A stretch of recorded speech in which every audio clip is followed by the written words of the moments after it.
Today, we re-tackling a common kitchen problem. A Moen faucet, that S leaking right out of the base. If you've noticed water seeping up where the handle meets the faucet, don't worry. I'm going to walk you through the simple steps to fix it. Tools and materials needed. The 32. Allen wrench, adjustable pliers, channel locks, alligator pliers. Towel or rag to catch any drips while working. Bucket or small container. Flashlight, optional, for better visibility under the sink. Step 1. Shut off the water. Always start by turning off the water supply under the sink. Open the faucet to make sure the water is fully off before you begin.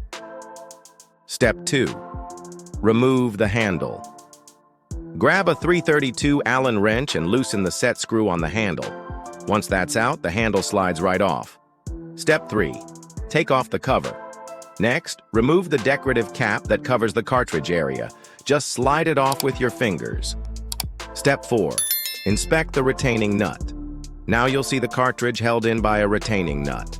A loose nut is often the reason for leaks at the base. Using pliers, snug the nut down gently. Be careful not to over-tighten since it's plastic. Step 5. Test the faucet. Turn the water supply back on and check for leaks. In most cases, this quick adjustment seals everything up. If the leak continues, you may need to replace the cartridge, but often just tightening the retaining nut solves the problem. That's it for this quick fix. Thanks for watching, and big thanks to Legendary DIY for pointing me in the right direction.